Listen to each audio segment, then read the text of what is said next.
Right, wait. You're right about inflation hurting poor people more, but who do you think unemployment hurts more? Unemployment obviously hurts poor people more. Who do you think a recession hurts more? A recession obviously also hurts poor people more. I don't care about the nominal value of the dollar. What I care about is time prices, and time prices have consistently fallen. The average time a worker has to work to afford an average basket of goods has fallen. Are you familiar with what the paradox of thrift is? No, throw it my way. Okay.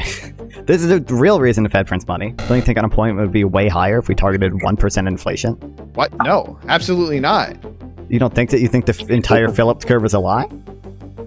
Yes, I do. RNA we've provided, as well as our ridiculous budgets for government agencies. Yeah, it's like the baseline is that's what's causing inflation right now.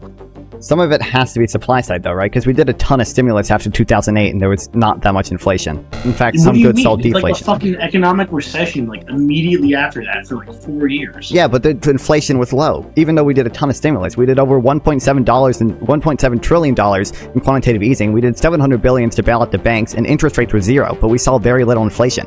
Obviously, some of the COVID inflation does have to do with stimulus, but obviously a lot of it is supply side too. Obviously, a lot of it is cost push inflation from supply chains that were disrupted during COVID. I mean, we've had the highest growth in the G7 and the lowest inflation in the G7. I think all things considered, we're doing pretty well.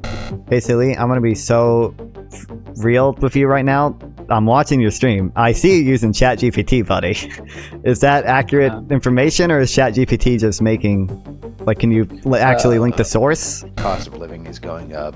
Most Americans can't afford like $100 expense right now that they're not expecting. That's a bullshit number. Oh my god. What you're citing is a study from the Fed, okay? The Fed that you hate so much. The claim comes from a Federal Reserve survey that asked Americans if they would choose to cover a $400 emergency expense with cash. 63% of Americans say they would pay with cash or cash equivalent, and that number has been trending upwards for years. Again, the median American household holds $8,000 in transaction accounts, so the median American can most certainly afford this expense.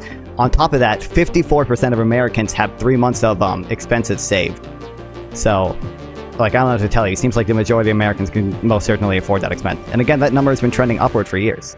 Fucking liberals. I'm fucking the worst. Like, I'm more friends with fucking, they're not even fucking scared. They're fucking retarded is what they are. They fucking sit there and they go, they see a Band-Aid and they think they think they cured the wound, right? Like, it's like getting shot and then putting a fucking Band-Aid over it is what a liberal does. They go, minimum wage, now the issue is fixed. It's like, well, how about we fucking fix the actual issue, which is that we have a centralized banking system that absolutely is fucking us, and it responds to nobody. They have nobody that is over them, making sure that the central bank is actually fucking doing what's right for the economy. We don't have a fucking fixed.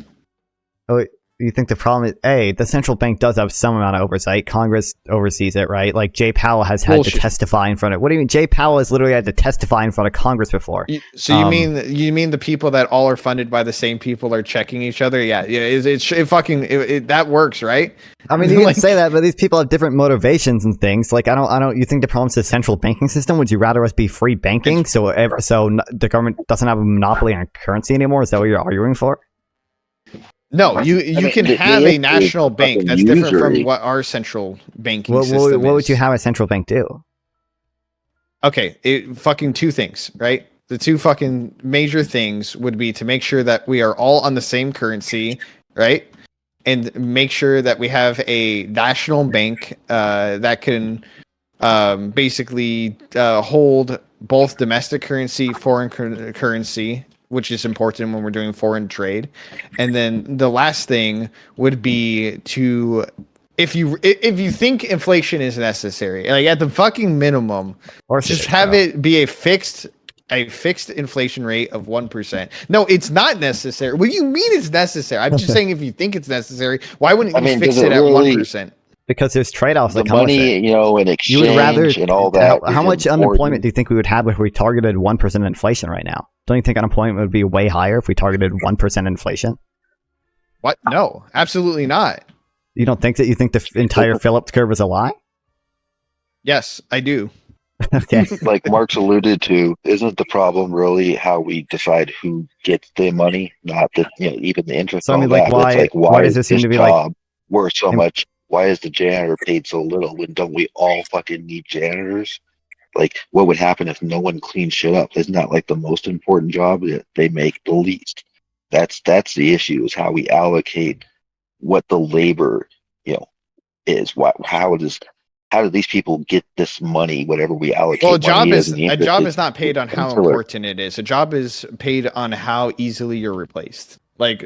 So the importance of a job is not what pays you. If that was the case, then fucking CNA and nurses would be like some of the highest paying people in the fucking country, but they're not. So it's about how easy you are to be replaced. Teachers? Can you really just replace teachers? Apparently you can. I mean, yeah. I don't think you can, but they found ways. Pretend you can.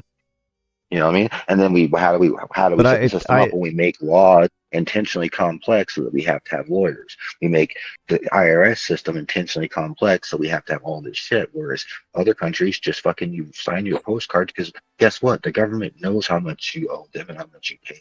We just set the shit up so that, you know what I mean? Like that's the issue with America, is everything is a fucking grift. There's nothing done for the sake of helping people. Everything is done for profit. Every facet of every little thing is someone's trying to be the middleman, one more middleman, right? I mean, I just want to go back to the Phillips curve for a second. Why do you think we have so much empirical evidence for the Phillips curve if you think it's all bullcrap? Like, I think there are problems with what the central bank does. Okay, I'm an GDP targeting build. I don't think we should target inflation. I think we should target nominal GDP, because nominal GDP is a better indicator of aggregate demand. But I mean, it's just weird to hear like a socialist argue that the central bank is a issue. Because what our central bank does, not that you can't have a national bank that holds currency. It's about being able to fucking set the rates, be able to freaking nonstop print money, which, like, we didn't fucking vote to print more money, all right? Okay, why does the Fed print money? Why did they print money? Why did they print money? Yeah.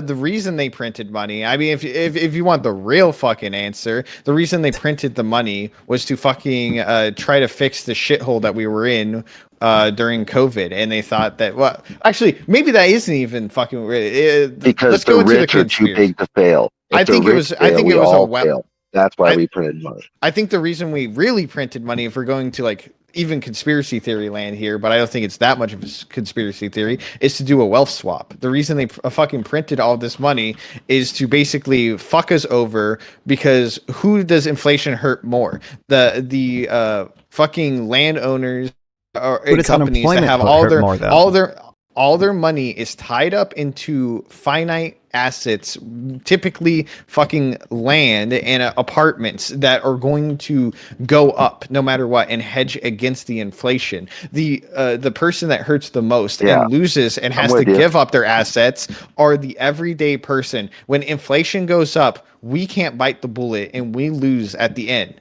because wages will not catch up with it and a bunch of other things. But they already have, they've already divested their assets into things that hedge against the inflation. Well, right now it's not even the value. The assets themselves don't have the value. It's the commodity. It's the futures on those. It's the projections on whether or not those things are going to go up or down. You know what I mean? Whether or not you have property doesn't matter. It's whether or not you're right on projecting whether the property is going to go up or down. Which, guess what? Either way, they win. So we've established. So you're right. Wait. You're right about inflation hurting poor people more. But who do you think unemployment hurts more? Unemployment obviously hurts poor people more. Who do you think a recession hurts more? A recession obviously also hurts poor people more. Do you think the only reason they printed money was to do with a wealth transfer? You don't think it had anything to do with the paradox of thrift? I think that's a big reason was wealth transfer, especially in the times that we've printed the most amount of money, such as COVID. I don't think that's the only reason they've done it. What happens when you don't print money? Are you familiar? Money is worth more over time. Okay, first of all, I don't care about the nominal value of the dollar. What I care about is time prices, and time prices have consistently fallen. The average time a worker has to work to afford an average basket of goods has fallen. Okay. That's just a fact. Secondly, are you familiar with what the paradox of thrift is? No, throw it my way. Okay. This is the real reason the Fed prints money, buddy. Okay. Basically, you got to understand, we're, for the most part, a closed system, right? I mean, obviously, we trade with other countries, but we'll assume a closed system for this. The paradox of thrift, you got to understand, your money is just somebody else's income. The paradox of thrift is just this idea that an increase in individual savings, we'll say like by a recession, actually ends up decreasing total savings because it decreases aggregate demand, which then decreases output, and it ends up reducing total savings. The reason the Fed prints more money is to try to stabilize aggregate demand, which ends up avoiding recessions. That's the reason the Fed prints more money. And so, I mean, like, we can go and have you ever heard of Capitol Hill babysitting co-op? No. Okay, I mean, it's just an example that's happening. It's just a model economy where it's happened. But the reason the Fed prints money is to stabilize demand. That way, aggregate demand doesn't fall. That way, a recession doesn't happen. That's the reason Fed prints money. Okay, but if the Fed didn't print money, right? Again, the amount of money that you have acquired goes up, like the value of it goes up instead of it being. Didn't we stop the Fed printing money when we started loaning money to banks at zero interest, and then basically allowing them to loan that money out and get money back that they did? You know what I mean? It's all on paper, so they got free money because there was no interest, and then by then getting more than they actually, because they didn't pay anything. The Fed has various ways they can increase the money supply, but I mean, like, if you just look at the picture in general, you can keep talking about this, like, nominal value of the dollar. I don't know why we give a fuck about the nominal value of the dollar, okay? I don't give a fuck about the nominal buying power of the dollar. It's important because most people trade and hold their money in. No, it is important because most people aren't able to divest their assets into things to hedge against the fucking inflation. And when their wages do not go up, when their wages do not go fucking up, and inflation goes up, and the price of making goods goes up, then the price of goods and services also go up. And since you weren't able to hedge against it, your money is worthless. And this means that you cannot build any equity to afford fucking anything ever. This is why the housing fucking prices are insane right now, is because the only way to hedge against inflation for the middle class, or what is left of the middle class, and some of the upper class that wants to be a little bit lazier, is to invest in property, right? And that's why the regulation. Okay. Why do you think time prices for so many goods have been going down then? Like the average time of work has to work. Exactly. And that's only for fucking some goods. That's not for the shit that like matters. I don't for the vast majority of goods. I don't give a shit if like what it costs to fucking get a Snickers bar is less, or a chair, or a table, or a computer. I care about housing. I care about fucking having a stable roof under your head. I care about education. I care about property, the ability to start a business. I mean, tiny regulation. Like, for example, we allow front-loading interest on mortgages, right? Like, yeah, everyone has to have a mortgage. Why is America the only country that allows that you have to pay off all your interest? You know what I mean? Like, you pay more interest at the beginning of your payments. So that a 30-year mortgage, because the way we do it, you end up, it's not just the interest. They fuck you every way possible. It's every little way they can fuck you. That's about, like, if we could regulate those systems so that it wasn't just about taking profit out of then we wouldn't, you know what I mean, all these things you're talking about, these measures we do to fucking fix these things and regulate these things, wouldn't be necessary as much. But because it's all a grift and just milking the little man out of everything, we have to find ways to fucking. I mean, yeah, loans are fucking ridiculous in this country as well. But I mean, housing is one area where I'll probably mostly agree with you on. But like the reality is, in a fixed basket of goods, the average hours workers work to afford goods fell over 72% between 1979 and 2019. From the 70s to the 2010s, the share of spending on necessities dropped from 25% to just 13.5%. Like, these are both really good indicators that like the quality of life has gotten better. But we also went from single working income, you know, where now we literally have to have everybody in the house is working. Everybody work. Yes, everyone's working. But this is This is the time price of goods. It doesn't have anything to do with household income. This is just the time price of goods. Real quick, do you mind if I establish a baseline? Yeah, sure. Go ahead. So, please. Like the current economic condition we're in is a product of exorbitant government spending, and that's like the major cause of inflation as of the moment. Yes, to offset, offset the cost of all that money we gave out during COVID and foreign aid we've provided, as well as our ridiculous budgets for government agencies. Yeah, it's like the baseline is that's what's causing inflation right now. Some of it has to be supply side, though, right? Because we did a ton of stimulus after 2008, and there was not that much inflation. What do you mean there wasn't that much inflation? Like, have you seen the price in 2008? of Inflation never reached above 4%. In fact, what some do you goods mean? saw It's deflation. like a fucking economic recession, like immediately after that for like 4 years. Yeah, but the inflation was low. Even though we did a ton of stimulus, we did over $1.7 trillion in quantitative easing. We did $700 billion to bail out the banks, and interest rates were zero. But we saw very little inflation. Obviously, some of the COVID inflation does have to do with stimulus, but obviously a lot of it is supply side too. Obviously, a lot of it is cost push inflation from supply chains that were disrupted during COVID. I agree with that. Actually, I think he's right on that. You think it's more a product of not exorbitant government spending, but supply side issues? It's hard to put a number on it, but a significant amount is, yes. A significant amount. You couldn't quantify it. I mean, it's obviously hard to quantify it, but I would say obviously a lot of it is supply side. Like, for the current economic That's why inflation was able to go down so much while unemployment stayed low. Because it was mostly supply side, not demand side. Are you talking about now or 2008? Talking about now. Right now, inflation Talk about COVID. has more or less been going down, and unemployment has stayed pretty low. That's because most of it wasn't demand side inflation. A lot of it was supply side inflation. I think he's right on this. I have no idea. I'm learning a lot. There was not much demand when we were all fucking locked in our houses, and the thing that was being stifled was the supply. You know, a lot of ships being held up at ports, the not being able to get enough things manufactured because shutdowns, shit like that. Money wasn't going anywhere; it was just sitting there. I don't think that stimulus really caused inflation. Money that's not in motion is worthless to society. I typically agree with that, but I don't 100%. I think that the more money in motion, typically the better. But I do believe, and I think anybody that is like a capitalist shouldn't have a problem with this, is that you should be able to park some money in order to build equity into something and be able to then use that to hedge against inflation in economic times and build some type of capital. Yes. Right. Wait, were the what was it called? You literally just said the word. For what?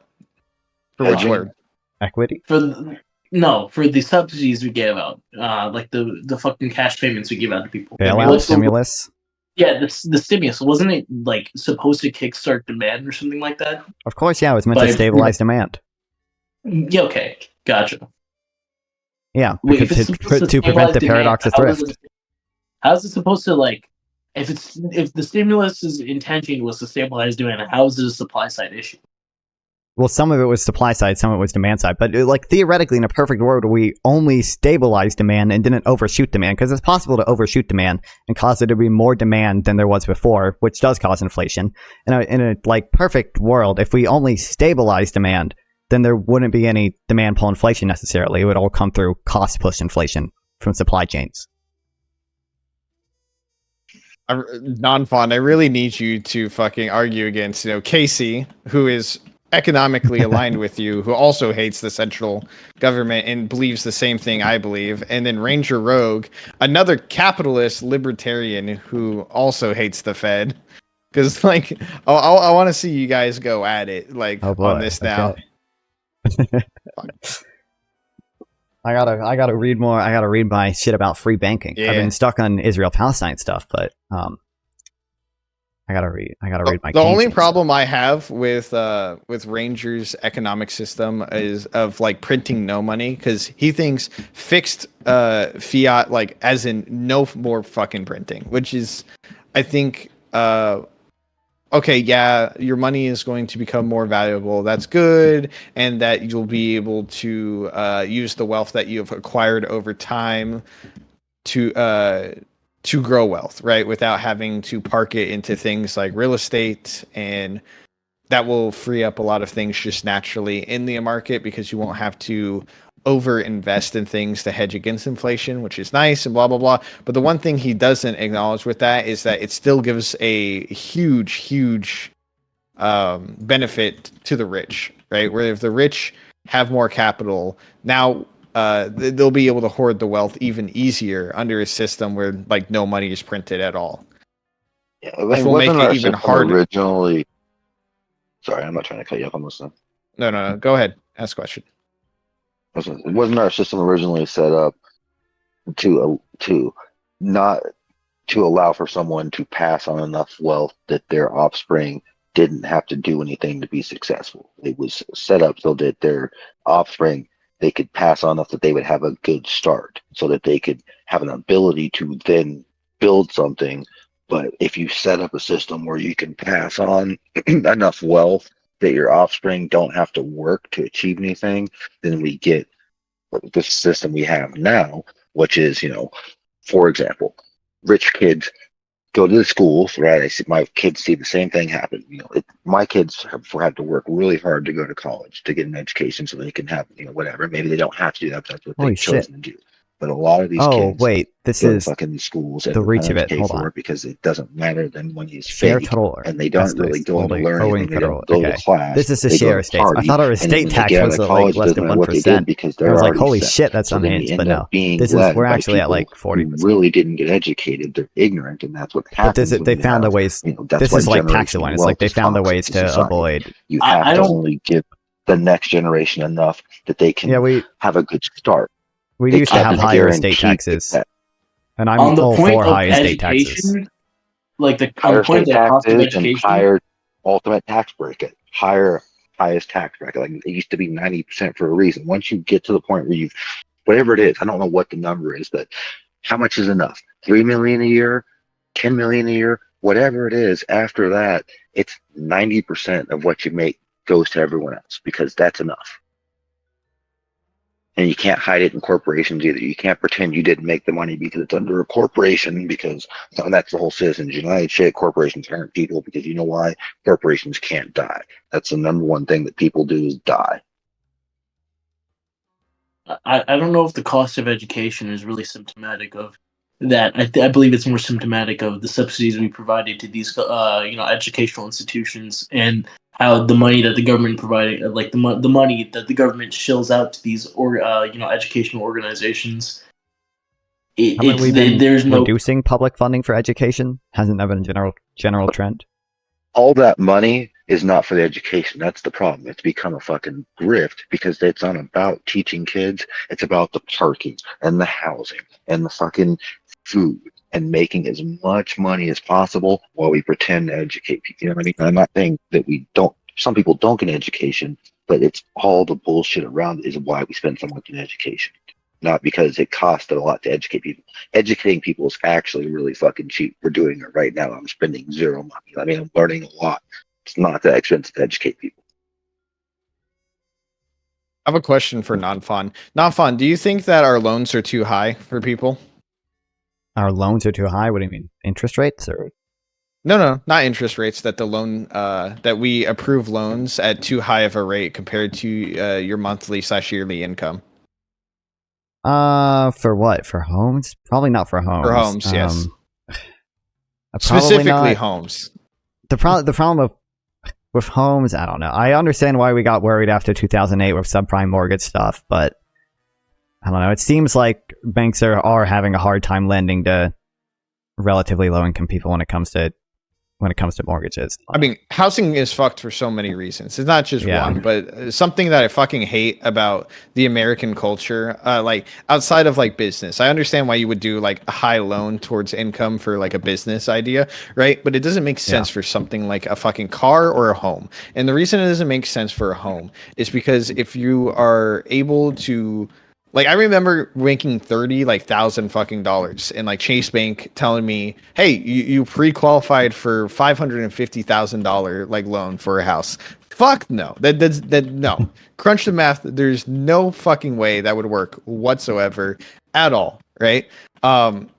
And the more I think about it, the more I'm like, if we, assuming that the market was, untampered with, right? That we had a free market and little regulations on housing to prevent mass building of houses and stuff, it would make no sense to have to have loans be higher than I don't know the right amount, but I'll quote something that I saw about France, where France only does, I think it's 3 times your yearly income that you can get a mortgage out for. And what this has done has made the housing that has to be built with that in mind, because if you didn't build that in mind, who are you fucking selling to, right? So it naturally moved the market into a place of where you can only buy what you can afford, and houses are built to be then affordable. So that's why I kind of wanted and I've been thinking about it a lot, and it's been fucking with me. I think that our loans are too high. Part of the issue too, though, is also people are buying houses not to live in them. Not even. Well, that's part of. I said there's multiple problems. Corporations this is just are buying one them. Yeah, exactly. Yeah. No, you're right. Yeah. Sorry. Yeah, I don't know. I haven't done a ton of research on homes. We should just. I think part of it is our strict zoning requirements. I think that's almost all of it. Yeah. And then a lot of it is people use homes for equity rather than just to live in. Yep. We've used our equity in our house to put our kids through college. Yeah. And I'm totally happy with that. I think we still have a lot more equity.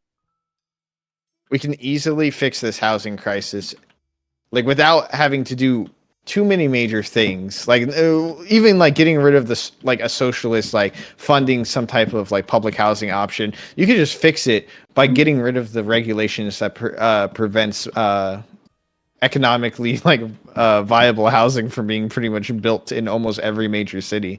Get that high density mixed housing viable, and then prevent corporations from buying out a shit ton of housing in order to turn it into investment properties, and then lower the loans that banks give for housing, and you will naturally come out of this with the most affordable housing America has ever had. Yeah, I also think we need land value tax, man. We should be taxing land rents. That incentivizes building affordable housing. Yeah. Here, have you heard of Georgism by any chance? I put it in the server. Let me tag you in it, because it was something I was reading up on. Or where is it? Did I put it in economics? I think I put it in economics. I mean, we were to the point of clarification. I'm full of shit. I don't know anything. So everything. Add Nonfon. There you go, Nonfon. There's something to read up on. I mean, I've read a little bit into Georgism. Yeah, I think land value tax is based. I love taxing land rents and resource rents, natural resource rents. Both of your options sound very viable to me. I think that you shouldn't tax land on people that are retired. I mean, the problem is it'd be hard to. It just administratively would be hard to exempt those people. It would just add a lot of administrative costs. A lot of what we do is they only exempt. What do they call it? They put it off until it's not an exemption, but I forget what it's called. But it's, you basically, when you hit a certain point, you can have your tax where you don't pay it until you sell your house.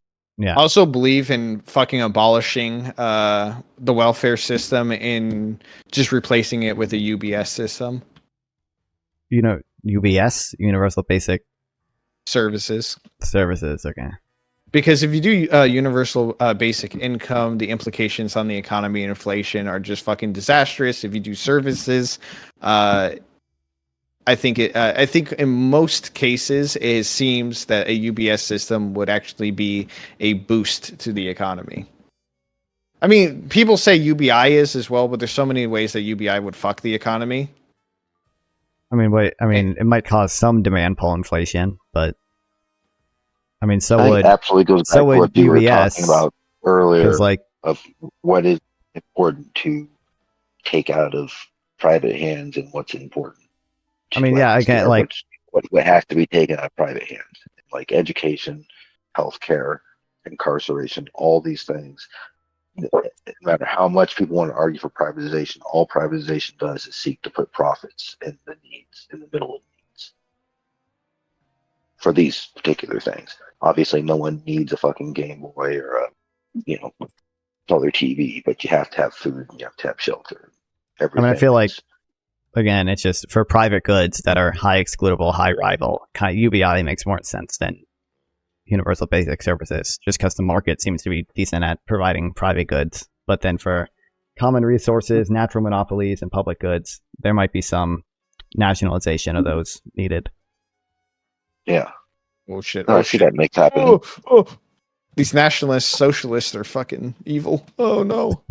So, I do want to say something. I'm still stuck on the idea that the inflation being symptomatic of a lack of supply, especially in the real estate market. I don't see how that is fucking possible at all.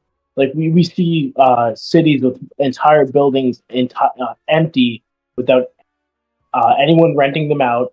We see plenty of open houses on the market. There's plenty of supply here, and it's obvious when you look at the implementation of these subsidies that we provided to the American public to stabilize demand. That although there's obviously a wealth of goods to be bought, but not a demand for it, especially when COVID's first struck. I'm stuck on that idea. I'm trying to understand where this lack of supply is coming from. I mean, we live in a post-scarcity society, and any shortage of supply is entirely artificial. Any shortage We of do supply put is limitations artificial, on really? You don't think that, when, for example, steel factories closed in China, you don't think that would affect the production of steel that was used to build homes? No, I think but you have to understand that there is a wealth of homes and a wealth of real estate available. And whenever I go to a gas station, the price of gas isn't fucking crazy because due to a lack of supply of gas. It's because of the demand and also the inflation caused by exorbitant government spending. I do want Casey to get in here, by the way, guys. So on this, because he's been patiently waiting. I'll throw out that I believe in 2022 in Texas was a 30%. I think it was the Canada or Texas. One of them is 25. One of them is 30% of single family homes are purchased by corporations. I'm pretty sure. I remember that got fucking community note on Twitter. I'm pretty sure the actual statistic was that 44% of flipped homes properties, or percentage of properties bought. I'm the percentage of properties bought. I'm pretty sure the actual statistic is 44% of flipped homes were bought by large or small investors. That was the actual statistic, and it got telephoned its way down to 44% of homes were bought by investors, when really it's 44% of flipped homes were bought by large or small investors. I'll double check. I think I'm right, but I didn't say 44, but I said 25 or 30. Is that not accounting for the available real estate purchases that were not purchased, all across the market? Because in New York, there's fucking office buildings, fucking 40 stories high, entirely empty in these large cities, especially. Well, that's office space, but it takes time and money to convert them to actually housing. Actually, apparently, it's not a viable option to convert a lot of those into housing. I went down this deep dive with Legate on it, and the reason that we're kind of fucked when it comes to the work from home and all this real estate property in the cities is that it is a lot more it's a lot cheaper and more viable just to completely tear these places down and then start from scratch than it is to try to convert them, because of how piping and some other shit is done that would have to be throughout the entire building. Even if we considered that, tearing them down entirely and starting all over, I'm just saying the lot remains vacant, and nothing is being done with it. It's entirely available supply, and with money you can invest money in that, and it's entirely profitable. It's not a lack of supply. The plot is still there, the land is still there, and not even 100% of these properties are entirely non-convertible. It's not even I totally understand like what's your question, because I've been questioning the same thing. Like I wonder, like it's not that the property actually never loses value. It's just the person who gets the value changes. So like if you can't afford to make your payments, it's not that your property ever loses value. It's just now the bank gets it. Or even if you let your property decline to the point where it has to be torn down, you lose your money, but someone comes along and gets that property, and eventually someone gets that value that was there. It may take work, but the property never really loses value. It just the value changes hands somehow. That's ridiculous. Someone gets fucked out of their value. Sense, but well, let me read this out. 2021, according to the National Association of Realtors, 28% of all homes sold that year went to an institutional investor in Texas. Okay. Okay, what constitutes a institutional investor? What do you want? What do you want from me? What do you think it means? Well, They were purchased for an investment by some entity or corporate. The people who bought it are not living there, and not just landlord bros, but what? I'm not asking to be stupid. I'm asking because I genuinely want to know what that means. I'm not asking to, like, be a dickhead. I'm asking because I'm genuinely. Yeah, if I had to guess, it would be, I would say that landlord bros who like own more than one homes wouldn't have qualified. But if you incorporated your multiple homes into some sort of business or something, you bought a home and for that investment purposes, then you would qualify, despite even if you weren't that big or whatever. Just some sort of company entity, probably. Yeah, that's probably without digging too much into it. 20%. 28% in Texas. Okay. Now, run me through this. What does this mean for the supply? Supply would be the same, but there's more demand. Constrained. There's more purchasers. There is more demand than there is what? Well, isn't the argument is the investors are artificially constraining supply because they want to basically, make their investments go up. I mean, there's more. They're buying all the things. There's more buyers. They're buying. They weren't buying before, and now they're buyers. So there's the normal buyers, and then there's the corporate buyers. Okay. So therefore, it's more of the demand side than supply side. You could say that they're. Yeah. Wait, that's the idea I was trying to establish, though, that the current economic conditions, if it is symptomatic of anything, that's not symptomatic. I don't think vaping should be banned. I think it should be taxed and negative externality. The flow of money being demand, and also government spending. Government spending? Yeah, yes. He claimed the stimulus is what caused inflation. Not just the stimulus, but fucking the you money. You put a high value on how much the stimulus and the government spending played. Also, investment in like government organizations like the fucking ATF and the IRS and shit like that. Like, okay, but that's a different conversation. You didn't even throw that in the original statement. Huh? Isn't that out over a certain amount of years? That's just people having jobs that didn't have the jobs before. Yeah, it was over like let me see how many years it was over the course of, but it's $80 billion to the fucking IRS. Through the what was it act? What did they call it? It was how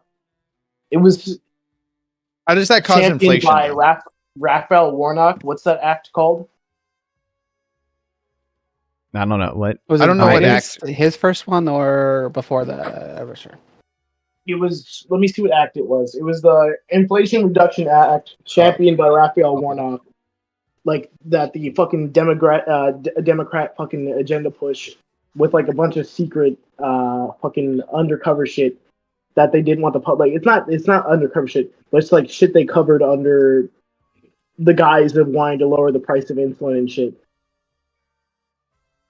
So just be clear that government spending doesn't when we're talking about fiscal spending, it might have a degree of influence on very short term inflation as far as the velocity of money, but because the fiscal policy cannot create money, the money in the market is always the same. For every dollar that the Congress spends, it either raises in taxes or it borrows. No, Right. it doesn't. There's a fucking wait. There's Yes, a it does. What do you mean? The fucking deficit. The deficit is fucking massive. The deficit, that Right. means that's money that's borrowed. Right. So it spends $1 trillion more than it raised in taxes. So then it issues $1 trillion worth of bonds. So it takes $1 trillion out of the economy and gives those people bonds. But that $1 trillion goes right back out, right? Because they spent that much. But So that means that the deficit went up $1 trillion, and that's why. So you're saying there's a net zero. It's a net zero. Also, the They're not Inflation allowed to, Reduction right? Act was designed to be deficit neutral. There's sort of a debate over whether or not it'll actually end up being deficit neutral. It probably, okay, but it was designed to be deficit neutral. It probably won't end up being completely deficit neutral, but it was designed to raise more taxes as well. It was designed to be deficit neutral. It was designed to fund the IRS and to like fucking push the Democratic agenda. You understand? Fund the IRS makes it more deficit neutral, right? Funding the IRS raises more taxes. That's true. I have a question. Could you, Casey, he was talking about how now that it takes less working time in order to purchase goods. Would you consider this a true statement? And if so, why do you think that's the case? To purchase goods. Not talking about houses. You said general cell goods. phones. We weren't talking about houses in that conversation. What are we comparing it to? Not 5 years ago. I mean, it's just a general trend over time. General trend over time in the U.S. Wait. I mean, I can send you some stuff if you want. I mean, I think that it's been sort of, from my understanding, it's been sort of level as far as inflation versus like median. Things might get cheaper. I don't know. It's sort of a complex sort of statement. A lot of things sort of.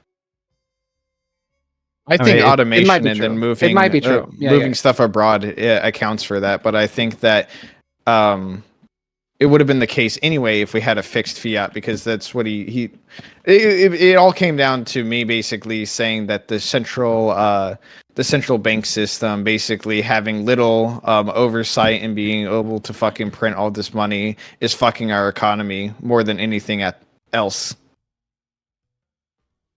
And that having a fixed fiat would have been better. Or, we could have kept the gold standard, but I don't think that would have lasted forever. What do you mean by fixed fiat? Sorry, go ahead. Even if the cost of goods, like say, for food has gone, or whatever, the amount of hours you have to work to buy, say, food has gone down, aren't we required to buy like more things now, whether it's, I guess not required to, but to benefit from society, you kind of have to have car insurance. Like you're saying, internet, sure. All this shit, licensing fees, and all this stuff. So maybe the cost is gone. You have to work less to buy that particular good, but in order to buy all the shit you need, you have to work a lot more. That's just a question. I don't know. I'm just asking. I mean, it seems like the percentage of disposable income spent on necessities has fallen, and that I would assume that versus what? Versus when? From the 70s to the 2010s is the figure I have. So it fell from 25% to just 13.5% from the 70s to 2010s. That's the number I have available. I'm sure. But I said the more recent thing, income spent on necessities. Disposable income spent on necessities. But you didn't talk about one thing that somebody brought up. I sent the more recent thing. And, okay, what else? You didn't, the fact that back then it was one person who was literally paying for everybody else, right? So the husband paid for the groceries of everybody in the house, right? Now it's the wife and the husband that pays for the grocery, and sometimes even the kid. I mean, so I know where I'm drawing this from, the Cato Institute. I know they do adjustments for household size, but that wouldn't apply to, number one, time prices, how much the average worker has to work to afford a basket of goods. That wouldn't apply to time prices, but it could, in theory, apply to the percentage of income spent on necessities. But also, average household time has actually decreased since the 70s. Although, to be fair, again, we might see a higher proportion of double income households. That could be true. I hate to bring us back to it, but I'm failing to see how 80 billion to the IRS is impacting the inflation as of the moment. I'm definitely not feeling it. I'm just wondering. I mean, the argument is it'll raise revenue, right? Because I think the problem was the IRS knew that there were, like, for instance, rich people doing tax avoidance, but they didn't have enough manpower to go after them.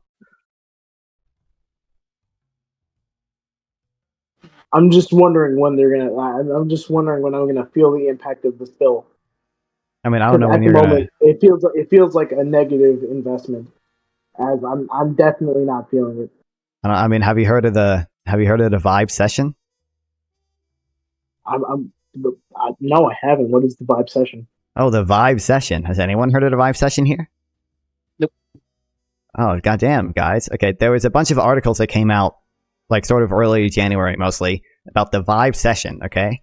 So there were a bunch of, like, empirical metrics about how well the economy is doing versus how consumers feel the economy doing. And what they found was that consumers still felt like the economy was doing really bad, when in actuality, most of the empirical metrics had gone up quite a bit. What metrics? Don't say GDP. I mean, I can. Well, I'm saying with the. What is wrong with GDP? Well, it's fucking garbage. The GDP, it's like I don't know what it's probably like tripled over the last like 20 years or something. But like, is the average American doing 3 times as good over the last 20 years? Well, what does it even fucking mean? What is it? What is it related to? Like when fucking. Do you know they calculate it? Consumption plus investment. No. I'm saying that the correlation between GDP and the median American income or their quality of life is probably negative correlation, actually. You think it's a negative correlation? Absolutely. Really? What about GDP per capita? Do you think that's a negative correlation between quality of life? Yes. So what would be a good index to check that? You think that, like, countries with a lower GDP per capita, you think are doing better in terms of, like, HDI, Human Development Index? No, it's different when you're comparing country to country. I'm saying that comparing GDP from 10 years ago to like GDP to now in a singular country. Of course, that you could say that generally country to country, the higher the GDP, the better the quality of life. But that is certainly true. But that's not the comparison we're making in your little study here, are we? I mean, no, the study doesn't look at GDP, but okay. I'm just saying it. Yeah, you didn't really give it a statistic. You just just generally like you could fill a lot of the void in the thing that you said. You could do a lot of statistical footwork to make it work out. However, sure. Fuck you wanted it to.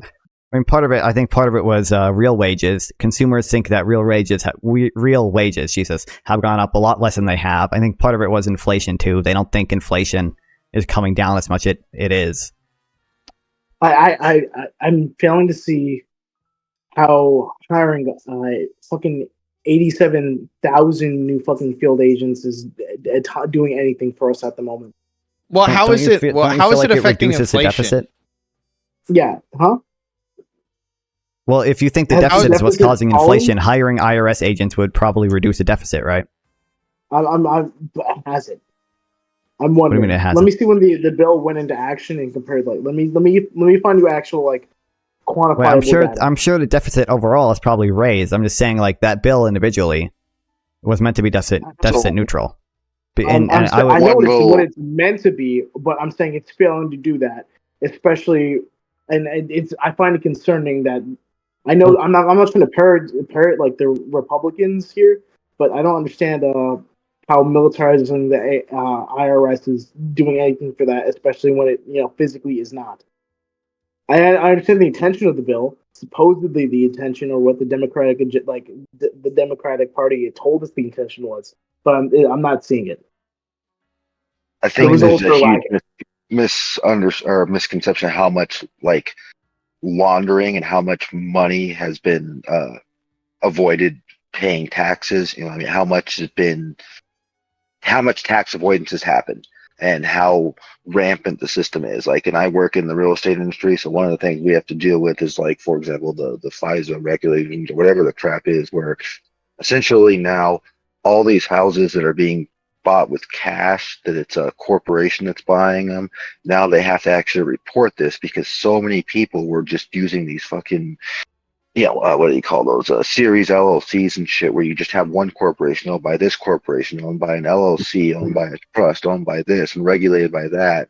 And so no one knew where the money was, and that's how they were using this money to buy fucking property, to launder the money and all that. And that's what, same example with the IRS. They actually have to spend the money and spend the resources because people are spending a lot of money not to pay the money. That's the only way we can counteract it, because it's a hell of a lot cheaper for them to fucking find a way to avoid paying it than to actually pay it. And the only way we're going to counteract that is to spend money to counteract their spending. Okay. But the product of that spending has done nothing as of yet. Maybe I'm saying it too early. Maybe I have to wait another fucking 8 years to see the product of this. Like for example, like with the FISA thing, like it worked, right? What we're seeing, we're not necessarily seeing that, okay, we got them. It's just that now that's an avenue that they can't do that. So now they have to try and find another way to go launder their money, but they can't do it. So eventually they end up hopefully having to bring their money in the right way and pay the taxes. And the IRS agents will be there to, if they're trying to avoid doing it that way, that's what the IRS agents are going to do, is try and make sure they aren't able to launder that money the way they want to, that they actually have to pay the taxes. Did you see the job posting that the IRS put out when they were hiring all those field agents? I did not. No. Well, one of the requirements was capacity to use lethal force when necessary. That's because people. There's a reason for that. That's because people who are trying to hide millions of dollars are willing to fucking kill someone to avoid that. Don't think the IRS job. agents are, really doing anything as of this moment to go after these millionaires like everyone's saying they are or hoping they are, especially when they haven't and have not, and will not. I've had them come to and give lessons at work, because we had to talk about like fraud and stuff. Fraud's really rampant, and that's part of how they deal with this shit. But yeah, people are very serious about them. And that's why they have to have a gun, because they can literally be killed for trying to just ask questions about, hey, it looks like you didn't make these payments, whatever. That's why they need to have a gun, because their lives are in danger. Not every single one, but these agents that go out and research this, they are in danger. So you're pro Inflation Reduction Act and pro exorbitant government spending, like we've seen with this administration. Yes. I'm pro spending money on what's going to work. I'm not pro spending money on shit that's a waste of money. So I don't know what that is, but I can take it case by case basis, and hopefully we, the devil's in the details. If we use the rules to make sure the money is used for the right purposes, it's good. If a lot of that fucking shit. I'm sorry. Sorry, what was that? I said my question sounded very intellectually dishonest, upon retrospect. How does PPG has even more viewers than all of us? I'm trying to answer the question. I'm not trying to what is he just doing, reacting to TYT? Questions, and like I said, I'm full of shit. I don't know anything. I'm just guessing on all this. Okay, my bad. I guarantee he was just reacting to TYT or something else. That he has more viewers than all of us, bro. He has 24 viewers. I have 3. Casey Lee has 10. Anokaylife has 7. Jesus. The overall burden of necessities has generally increased from the 1970s to 2022, while technological advancements and globalization have brought blah blah blah blah blah blah blah blah blah blah blah. Casey Lee, I'm gonna be so real with you right now. I'm watching your stream. I see you using ChatGPT, buddy. Is that accurate information, or is ChatGPT just making, can you actually link the source, or is it just ChatGPT spitting out? The first source was the Bureau of Labor Statistics. Okay, can you link it? Because ChatGPT can say whatever. Mm-hmm. I mean, it's possible that that's true. It just conflicts the data I've seen. And I need an actual source, not just ChatGPT. ChatGPT doesn't actually fact check its things. Yargle. 1 second.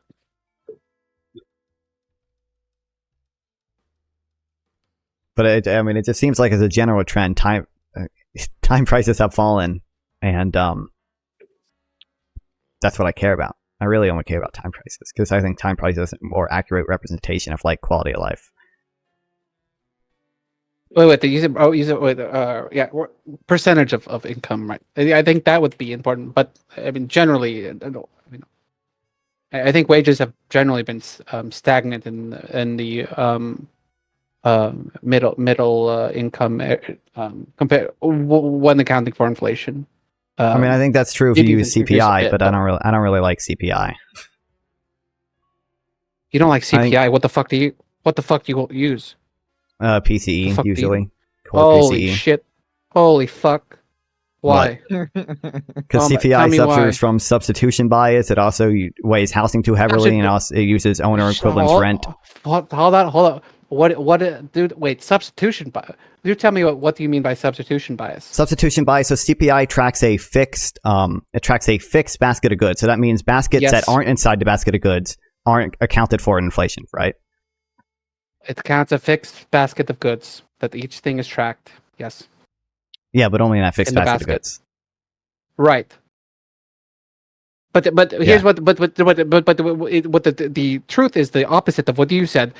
So here's an example. So with the CPE, it doesn't track a certain percentage of a basket or whatever, just the average basket or whatever. So let's say the average consumer goes into the market and the beef that they usually buy, it's 30% higher or 40% higher, whatever. They're like, fuck that, and they buy a cheaper meat or whatever. So they end up spending less on the meat because they just like, fuck, I'll just buy the really shitty kind or whatever.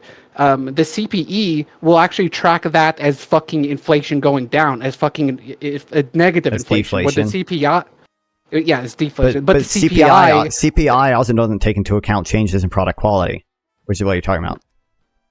The product quality, in what way? I mean, it's hard to measure that. But yours doesn't. Obviously, it's hard to measure either. The CPE doesn't either. Yeah, of course. So what's your point? No measure of inflation is perfect. What's your point? I think PCE no, but is better. The CPE is totally fucking garbage. PCE, I don't think PCE is necessarily. Listen, I think every measure of inflation is biased in some way. Defend that fucking the idea that in a fucking inflationary period, that fucking metric can be tracking a deflation. That's insanity. That doesn't make a dick of sense. Well, CPI also people doesn't can't track afford changes the thing in that they product usually quality. buy. CPI also suffers from that same. So what? But CPI doesn't suffer from substitution bias. The fuck? CPI doesn't suffer from substitution bias, and CPI also weights the way CPI tracks rent, owner's equivalent rent. I think is probably a bad way of measuring rent. Which is why I think PCE is generally better. The fuck? Okay. All I know is, and also you have to, flow, and also money ain't flowing. True. Also, you have to account for decreases in household size. Household size is decreased. So when you measure median family income, you have to adjust for that. And then you also, what was it? There's another thing. Hold on, I gotta check my notes, man. Why do you think family sizes are decreasing? Do you think this is a natural thing, or do you think that there's some, forces that are pushing us this way? Some of it has to do with just us developing as a country, and some of it also has to do with the rising cost of living. Like I know Korea's having a lot of issues with that, primarily because of the rising cost of living. Yeah, I mean, generally, the reason that well-developed countries stop having kids is because they have a choice, right? And if things aren't going like good and you're not prosperous, you have the access to not have a kid and put yourself in a bad situation. Well, you might not have that in certain places around the world who aren't doing as well, right? I literally have no idea how people afford to have kids nowadays. Yeah. True. Okay, wait. I just want. I just real quick. Okay. Right. And now it's are kids expensive? Like $12,000 bill when you have a kid. Real quick. Kids are expensive. You also have to adjust for the increased non-wage benefits that workers have received recently, because it's become more common for workers to receive like health insurance provided by their employer. It seems like when you include those non-wage benefits, real median wages have not really stagnated that much. I mean, aren't they paying for these benefits still? I mean, I'm paying for my health insurance benefits. Like it depends on your the employer pays them sometimes. It depends. So my employer just sucks. Sorry, it lit. I think the most typical is that the employer pays a certain amount and you pay a certain amount. My current employer pays it all, like 100%. Yeah. So I'm fucking. And the same golden, same is true of like retirement benefits, like 401ks. It's become more common for workers to have like 401ks, which companies contribute to too. My insurance payments go up and up and up, and my benefits go down, down, down. That's the situation. Pay less and less. Well, why is it? Go ahead, my bad.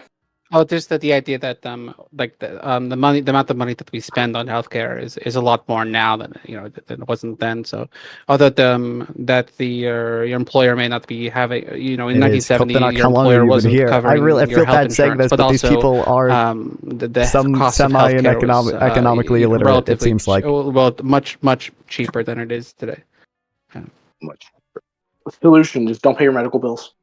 They get to write that shit off at the end of the year anyway. Also, let me ask Nonfon something. Nonfon, what would be better, right? Is that technology makes the access to things, more readily available and it's cheaper to produce things, and your currency becomes stronger over time, or technology makes things, easier to get and easier to produce, and your currency is weaker over time. I mean, that's just like that was the whole point of like. Well, the argument is, by quote unquote weakening our currency, by printing money, we avoid periods of degrowth, basically.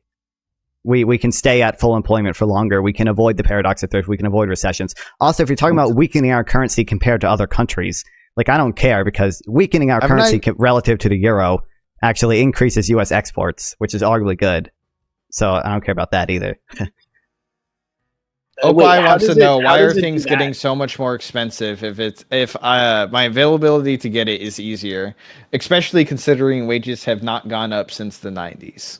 I mean, I've already talked about the wages thing. It seems like if you adjust for the things I mentioned, household size, increased non-wage benefits, and you use PCE instead of CPI, which I know Casey doesn't like, but if you do that, it doesn't seem like real wages have really fallen.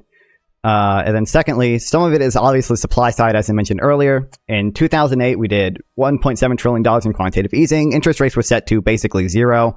We did $700 billion in the bank bailouts, and we saw pretty low inflation. Like, we never went like above 4% inflation, right? So it seems like some of it's supply side.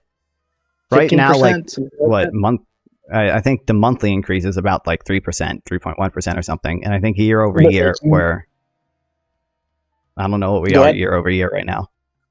It's not very good, yes. Very bad, yes. I mean, we've had the highest growth in the G7 and the lowest inflation in the G7. I think all things considered, we're doing pretty well. We're better than like. Compared to every other country in the G7, usually there's an inverse correlation between growth and inflation, right? So the fact that we have the highest growth and the lowest inflation shows how strong the U.S. economy is right now. Yes, compared to other countries, we are absolutely doing pretty well. Relative to other countries, okay. Gas costs a lot of money. Healthcare costs a lot of money. So we're just less fucked. Bro, you're just pointing to anecdotal things. Gun costs a lot of money. That's fine, but on the whole, we seem to be doing better than like most other countries, my man. Why are guns so expensive now? I don't know why guns are expensive. It's probably somewhat supply side, probably somewhat demand side. Can't believe the government paid $80 billion for me to like have people to shoot at. That's a joke. That's a joke. That's a joke. Talk to G3. I'm not a political dissident. Political dissident. That's a joke. My bad. Who would have guessed gun manufacturers would have been price gougers? Okay. Whoa. Bro's going straight to the top of it. I mean, I respect the hustle, but all right, my bad. Hey, Casey Lee, you should click on that human progress thing. I can see your stream, buddy. That human progress thing, that's what I'm quoting, Lol. Hey, I love humanprogress.org. Speaking of like AI and Casey's over reliance on it, did you see the AI stuff that I sent you, Casey? So that way you don't get bullied for this shit. It's Perplexity. Yeah, Perplexity. Yeah, I've been meaning to get Bard's a poop, so I've been definitely meaning to not use it. fucking economists, am I right? What's up, party people? What's up? Nothing, just laughing at these economists. I love economy. No, you don't. No, you don't say that. Economy, bro. Bro, I love the economy. Economy bad. Economism cringe. Economism cringe. Government money cringe. I don't know. Actually, no. I'm just parroting the Republican Party at this point. Economics cool. Economism cringe. Okay, that's fair. Also, I don't know. I heard you guys talking about Republicans earlier. I don't know. This false binary idea of like the Republican and the Democratic Party is like really funny when we should be pointing our fingers at the authoritarians.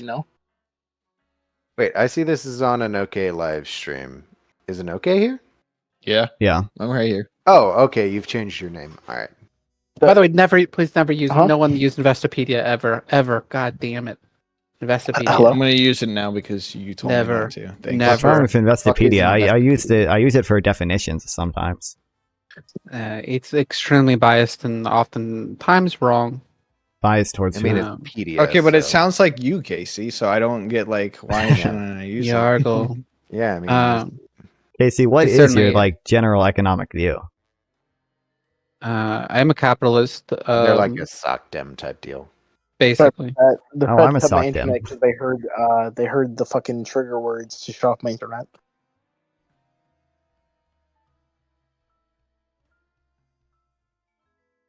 This fucking disposable income, the amount of money that an individual or household has to spend or save after income taxes have been deducted. Is there something wrong with that definition? That seems like a pretty standard definition. Is it? Is food disposable income? I was about to say, like, should we not account for necessities? Food would be included in the cost of living. Yeah. But they didn't mention the cost of living. Oh. Disposable income for things like food and shelter. In fact, there's food on the image of them deciding what to spend their disposable income on. There's a house on there. Exactly. Dude, that's like those fucking articles like sponsored by the Washington Post where it's like, oh yeah, millennials are going to the grocery store more to spend on luxuries such as milk and water. It's like, what? Eggs. People who buy water from grocery stores are stupid. Sorry, just drink from the tap. Some tap. Not all taps are created equal. I'm not gonna buy. I'm not gonna stop buying water.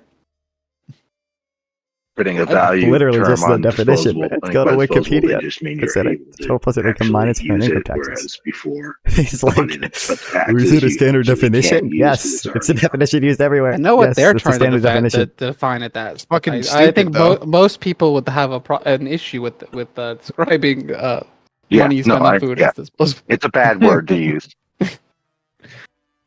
I love my disposable income being spent on surgeries at the hospital. I feel like disposable income is just income after taxes. Like, go to Wikipedia, my man. Everyone uses this definition. Dude, I fucking hate Nonfon. I hate Nonfon. What do you mean? It's just a definition. I don't know what to tell you. I personally, I object with it being called disposable income. I'm sure everyone. That's fine, but the definition of disposable income is after tax income. Okay, but that's like a bad definition. Okay, objectively, it's a definition that Investopedia uses. It's a definition that Wikipedia uses. It's the definition that the Bureau of Economic Analysis. That's not how it's conventionally used, though. It's how it's conventionally used in every economic circle. Whenever you're talking with a normal human, like I got the Webster. No. Here we go. Disposable income. Webster, income that is left after paying taxes and for things that are essential, such as food and housing. Ooh, okay, that checks out. Oh, Webster. Let's go. From Webster. So economists are using disposable income as a framing device, using the word disposable income incorrectly as a framing device for what? Wait, fuck! I'm trying to make a point. Never mind. Yeah, they're trying to. It's bad. Look, most economists who study like economics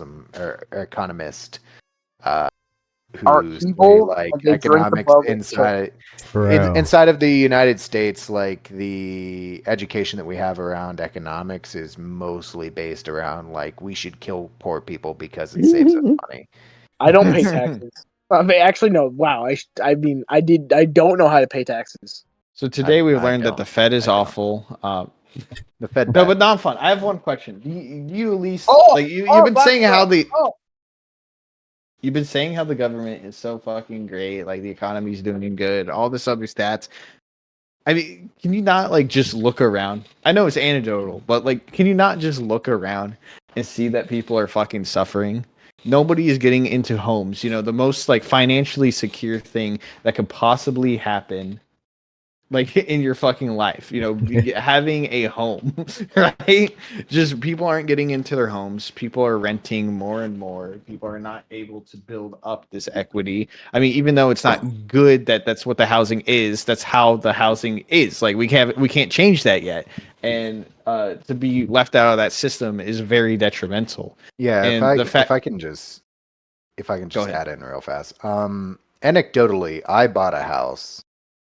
And I bought it at a 7.5% interest rate. So I'm paying an additional, 14,000, 15,000 a year in interest.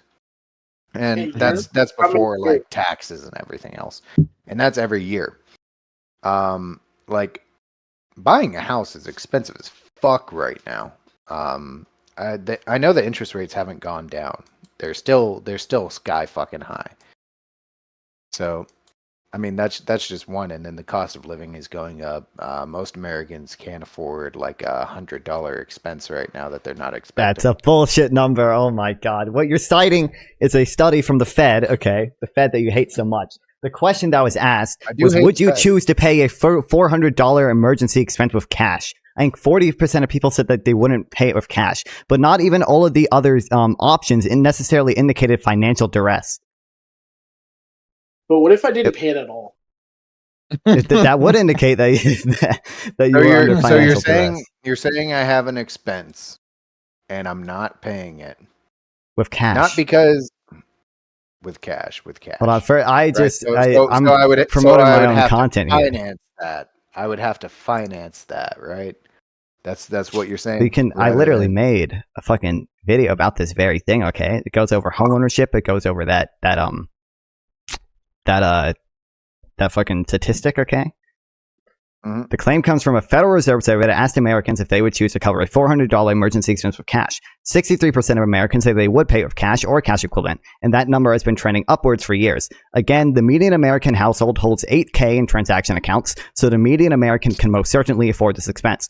On top of that, 54% of Americans have 3 months of expenses saved. So, I don't know what to tell you. It seems like the majority of Americans can most certainly afford that expense. And again, that number has been trending upward for years.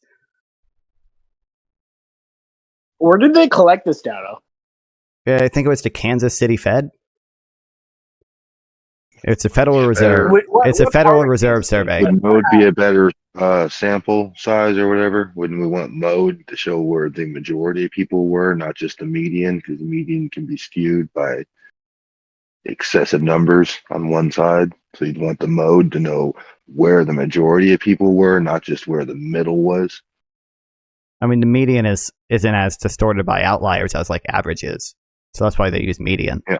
Yeah, you want to use median instead of mean most of the time for stats. That mode. I don't know if mode would be super useful here. Fuck, I should pay attention during my fucking high school fucking math class.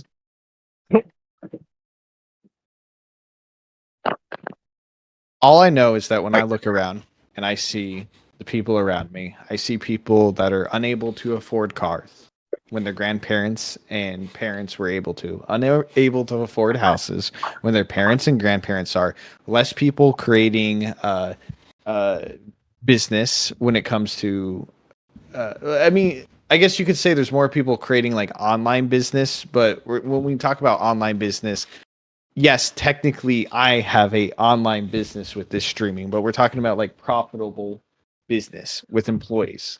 This is not something that is happening more and more from the general public. The amount of people that are able to go on vacations, the amount of money that it takes to cover the cost of living and to engage with society at the same level as everybody else. These costs have gone up when I look around, I just see people that are struggling with this, and I can't afford to die. you can read a bunch of fucking numbers off about, okay, like it's you to get a full basket or whatever that of goods, that it takes less work time. But that's just not what I'm seeing around, and it makes me wonder how good these stats are, because it's one thing to have one incident, like my anecdotal of like what I'm experiencing, but when I see and hear it from my peers, and then when you see and hear it online, and when you see and hear it from your neighbors, and your parents are talking about it too, and your cousins are talking about it, and then like people from different fucking countries are talking about it, doesn't that indicate that there's a problem and that maybe we've missed something with these numbers? I mean, I'll admit some ignorance here in the fact that, like, I'm 18. I've never, like, worked a real job. I've never had to buy a home or anything. So, like, I'm not going to know everyone's firsthand experience. I mean, I've talked to people before who are, like, poor. Like, I talked to people who have been on, like, food stamps and stuff. And, yeah, like, I see, like, with inflation, they're struggling. You're jumping off a bridge right now, really? I'm in your chat, bro. Yeah, but like I had to look at the numbers and the general trends. It seems like things are getting better for the most part. Part of it too is you look at, I see like the outliers of, like, with my job, how many people buy $4 million houses with cash? How many people with cash? It's literally nothing to them. With cash, yeah, they aren't taking out a loan. They're buying their second house. I mean, so it's like, I think one of the adages I've heard, that I don't know exactly how true it is, but you really can't comprehend like people higher than like one level above your income bracket. You can't comprehend what it's like to be rich or poor, but except for relative to where your position is. So when you think of poor is, you're like, oh, I know what poor is, but until you're really, really fucking poor, you have no idea what it is to be poor, just like you have no idea what it is to be that rich.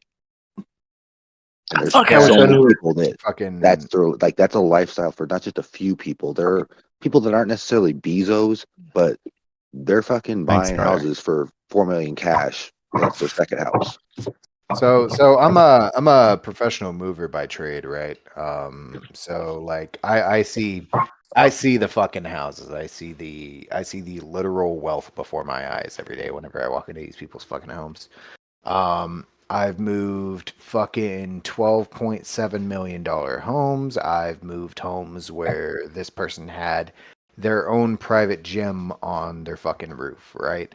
And it's like a full fucking CrossFit gym with like fucking 30 fucking different types of machines, yada yada yada. And it's like I've seen that, and then I've been the person where I'm eating fucking like Vienna sausages and fucking ramen for dinner, It's one of them things where like wealth disparity is something where you don't have a clue how fucking rich people can be. It's crazy because like I'm going inside these people's homes. I'm making friends with them. Are you ready? Okay. This chart is bullshit. Okay, just so you know. I guess the word for it is intimate with these people, but like I'm handling all their most fucking intimate items and whatnot. Meanwhile, like other people are. It might be they survive in a community, and maybe they go like they use different deflators. A community with slightly nicer to deflate these two things. Worse homes, whatever. But like, nah, I'm in that shit every fucking day, just seeing like different varieties of shit. Damn, roast fraternizing with the upper class. Goddamn, class trader. I'm kidding. That's a joke. Nah, I work for rich people. That's all. I know. I'm just being funny. I'm trying to be funny. I revere you greatly. I'm gonna shut up now. I don't revere me. I'm just a normal guy. That's why I revere you, because that's every person who says that. Oh, I shouldn't be revered. You should revere them. But I mean, again, like I don't have this personal experience, right? But like, I mean, I've talked to people who are like poor before. I've talked to people who are relying on food stamps, who like Joe Biden's earned income tax credit was like literally the only reason their families could afford Christmas presents. So I don't necessarily have this lived experience, and I don't want to like pretend I understand everything. All I can do is like look at the data. The data seems that we're trending in a pretty good direction, and also data shows that consumer sentiment is not tracking along with actual economic indicators. Like this is a documented thing called the vibe session. Yeah. Do you think that's because the economic indicators aren't reliant on the concerns of everyday people? Not necessarily. Like it seems like in the past, consumer sentiment has tracked along with these economic indicators, but now they're not. Oh, thank you, Anokay. I knew you would fall through. Thank you, Anokay. I love you, Anokay. And we make a lot of fucking war profits.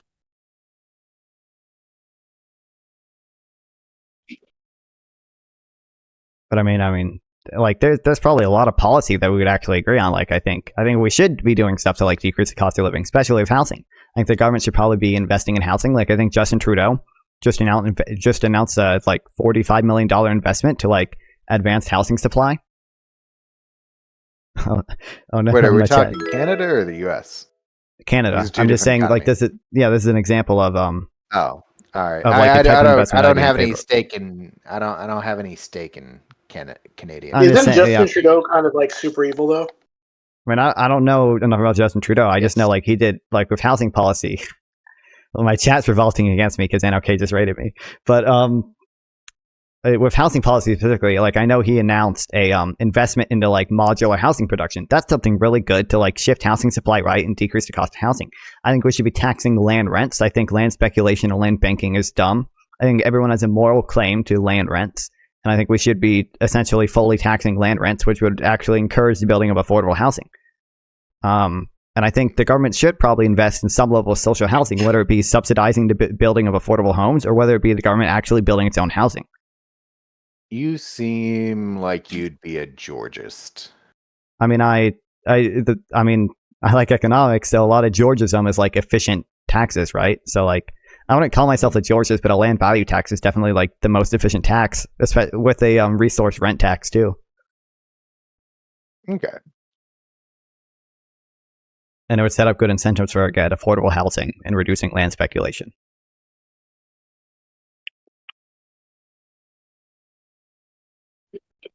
Yeah.